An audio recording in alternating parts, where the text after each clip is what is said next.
জয়ন্ত টিভিতে আপনাদের সকলকে স্বাগতম। আপার প্রাইমারি শিক্ষক নিয়োগ সংক্রান্ত মামলার বিষয় নিয়ে আলোচনা করব আজকের এই ভিডিওতে, তাই ভিডিওটি শুরু থেকে শেষ পর্যন্ত দেখার অনুরোধ রইল। আপনারা সকলেই জানেন যে আপার প্রাইমারি নিয়োগ সংক্রান্ত মামলা ম্যাট 638/2021 এই মামলাটির শুনানি বিগত দিনে যে ডিভিশন বেঞ্চে ছিল সেই ডিভিশন বেঞ্চ থেকে এই মামলাটি কিন্তু নতুন বেঞ্চে স্থানান্তরিত হয়েছে এবং সেই নতুন বেঞ্চে এই মামলাটির কি হয়েছে আজকে এবং এই মামলাটি কবে শুনানি হতে পারে মূলত এই বিষয়টি তুলে ধরব।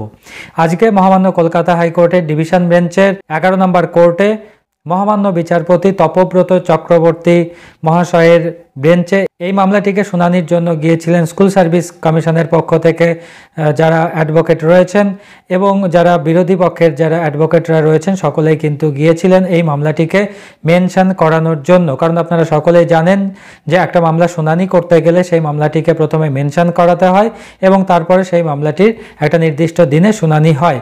যেহেতু এই নতুন বেঞ্চে এই মামলাটির শুনানি হবে, তাই এই মামলাটিকে শুনানির জন্য যখন যাওয়া হয়েছিল মহামান্য কলকাতা হাইকোর্টে, তখন কিন্তু জানতে পারা গেছে যে 11 নম্বর কোর্টের যে বিচারপতি মহোদয় ছিলেন উনি কিন্তু পরিষ্কার জানিয়েছেন যে এই যে বেঞ্চ বদল হয়েছে এই ম্যাট মামলাটির সেই সংক্রান্ত কোনো রকম ফাইল ওনার কাছে এখনো পর্যন্ত জমা পড়েনি।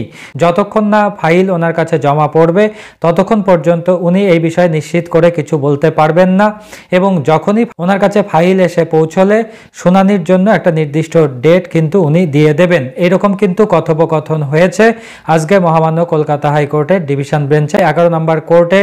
এবং পরবর্তীতে আমরা যখন মহামান্য কলকাতা হাইকোর্টের অফিসিয়াল ওয়েবসাইটের আমরা খেয়াল করেছি সেখানে কিন্তু কোনো রকম আপডেট দেখা যায়নি, অর্থাৎ ম্যাট 638/2021 এই মামলাটির পরবর্তী শুনানির জন্য যে ডেট সেই ডেট কিন্তু ফিক্সড হয়নি, অর্থাৎ নতুন কোনো তারিখ কিন্তু দেয়া হয়নি এই মামলাটি শুনানির জন্য, অর্থাৎ টু বি মেনশনড হিসেবেও কিন্তু এই মামলাটি আজকে পর্যন্ত লিস্টেড হয়নি।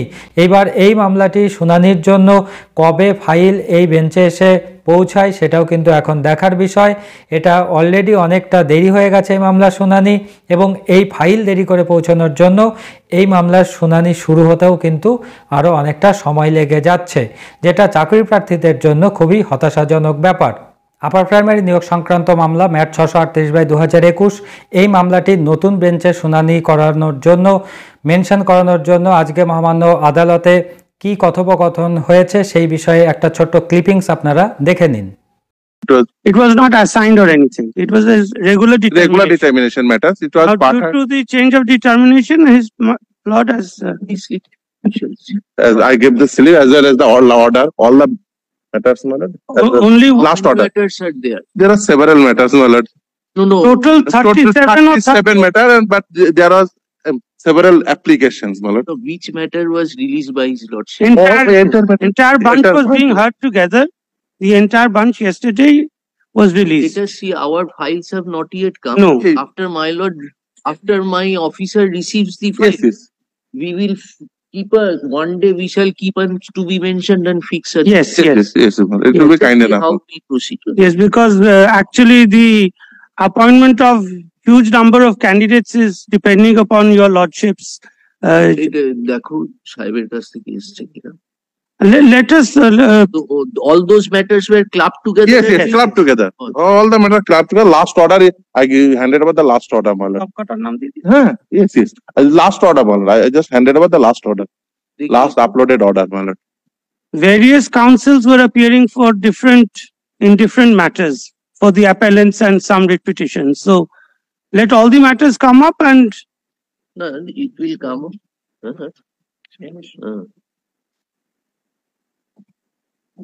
All right, let us see how it proceeds. We shall. Yes. My lord, maybe Grateful. we mentioned your lordships are keeping it. Either we will keep it as to be mentioned, or you can remind us any day. If the file yes. comes, we can fix Let it come up as to be mentioned. Then all the counsels can be present and the convenient date subject to the Let convenience. us see, let the files come. Yes. Let the Yes, files very well. Grateful, my lord. তো এই ছিল আজকের ভিডিওটি যদি আপনাদের ভালো লেগে থাকে তাহলে অবশ্যই লাইক, কমেন্ট এবং শেয়ার করবেন এবং আমাদের চ্যানেলকে সাবস্ক্রাইব করে আমাদের পাশে থাকবেন। ধন্যবাদ।